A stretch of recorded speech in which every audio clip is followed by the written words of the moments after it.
மற்ற பிள்ளைகளை பார்த்து நம்முடைய பிள்ளை இப்படி இருக்கிறதே என்று பரிதபிக்கிறது, ஒரு கவலைக்குள்ளாகுவது. மற்ற பிள்ளையெல்லாம் ரொம்ப நல்லா இருக்கு, என் பிள்ளை தான் இப்படி இருக்கு. மற்ற பிள்ளைலாம் எழுச்சி ஓடுது, மற்ற பிள்ளையெல்லாம் அது பண்ணுது, பாடுது, மற்ற பிள்ளையெல்லாம் இந்த வேலை செய்யுது, அந்த வேலை செய்யுது, என் பிள்ளை இப்படியே இருக்கு அப்படின்னு அடுத்தவர்களை பார்த்து நாம் கவலைக்குள்ளாய் போவது அது பிசாசின் தந்திரமே. நீங்கள் உங்கள் பிள்ளையை தான் வளர்க்க கடமைப்பட்டிருக்கிறீர்கள், அழைக்கப்பட்டிருக்கிறீர்கள். நீங்கள் அடுத்த பிள்ளைகளை வளர்க்க அழைக்கப்படவில்லை.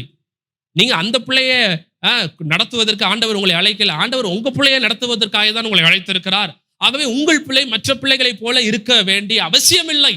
நம்முடைய பிள்ளை நம்ம பிள்ளையா தான் இருக்கும், உங்க பிள்ளை உங்க பிள்ளைய மாதிரி தான் இருக்கும். அதுக்குரிய சில குணாதிசயங்களோட அது தானாய் ஒரு யூனிக்கா தான் வளரும். மற்ற பிள்ளைகள் வேறு விதமாய் வளரட்டும், ஒவ்வொரு பிள்ளைகள் ஒவ்வொரு விதமாய் வளரட்டும். ஆகவே நம்ம நம்ம பிள்ளைகளை மற்ற பிள்ளைகள் செய்வது போல இது செய்யறது இல்லையே அப்படி இப்படின்னு மற்ற பிள்ளைகளோடு ஒப்பிட ஆரம்பிக்கும் பொழுது அது தேவையில்லாத மன அழுத்தங்களுக்குள்ளாய் உங்களை கடத்து செல்லுகிறதா இருக்கிறது. அனலுள்ள பிள்ளைகளை வளர்க்க வேண்டும் என்றால் அந்த பிள்ளைகள் அனலுள்ள வீட்டிலிருந்து தான் உருவாக்கப்பட முடியும். நம்முடைய வீடே குளிர்ந்த நிலைமையில் இருக்கும் என்றால் அனலுள்ள பிள்ளைகளை நாம் எழுப்ப முடியாது.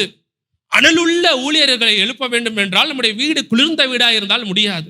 நம்முடைய வீடு அனலுள்ள வீடா எப்பொழுது இருக்குமோ அப்பொழுது நம்முடைய பிள்ளைகள் அனலுள்ள வாழ்க்கைக்கு நேராக அவர்கள் வழிநடத்தப்படுவார்கள்.